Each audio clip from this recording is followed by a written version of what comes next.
When I was 15 years old, I wanted to become a K-pop singer. So I let my dad know that I know somebody that knows someone that used to be a singer in Korea and now he lives in the States.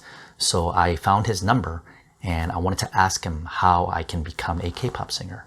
And my dad said, okay, then let's go meet him up and see what he says. So we called this guy and he was like, all right, sure, come to my house and let me check you out. So my dad and I went over to his house and, he checked me out and he felt pretty confident to refer me to someone in Korea.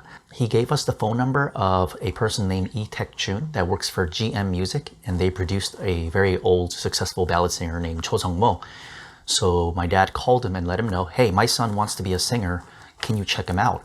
And the guy said, okay, just whenever you come to Korea, just let me know and I will come meet you. So my dad gave me an ultimatum. He said that, yeah, we'll go to Korea, but I can only take off work for 2 weeks. So if you can't get signed within 2 weeks, you have to give up this dream and just study. And I said, okay, deal. So we went to Korea and we contacted Mr. Lee Taek-jun and he gave us an address in the afternoon to meet him at.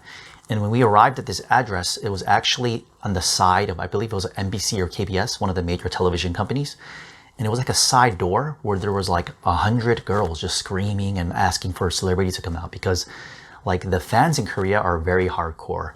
So they're just like doing their thing screaming. And so me and my dad, we walk up to the door, but we have to kind of like push them out of the way to try to get in. And the door is locked. So we're just like, okay, what's going on? So we let Mr. Lee Taek-jun know that we're by the door. He said, okay, I'll be out in a bit. Meanwhile, these girls are looking at me kind of weird. They're like, wait a minute. He looks familiar. Yeah, I think I seen him somewhere. And this other girl's like, yeah, I definitely saw him somewhere. And they all start screaming and they start pulling me and dragging me. And I was like, what's going on? Now, I think Mr. Lee Taek-jun strategically told us to come to that door because he wanted to see how the fans would react to me. Finally, Mr. Lee Taek-jun came out of the door and we escaped the crowd. And we went to a very big cafe across the street from that television station.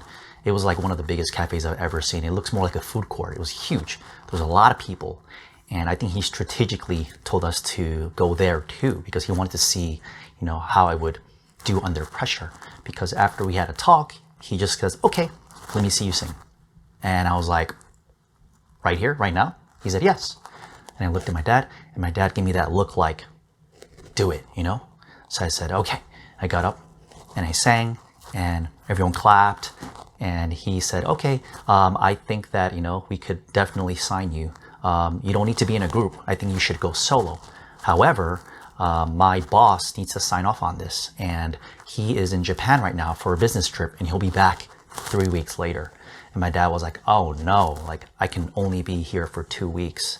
So that's not going to work. And he said, well, if he doesn't see him, then, this deal isn't going to happen. As much as I like you and I think that he will sign you, you're going to need to meet my boss. So my dad said, all right, then what else can I do? Because I only have a 2-week window. So Mr. Lee Taek-jun referred us to somebody else. Stay tuned for part 2.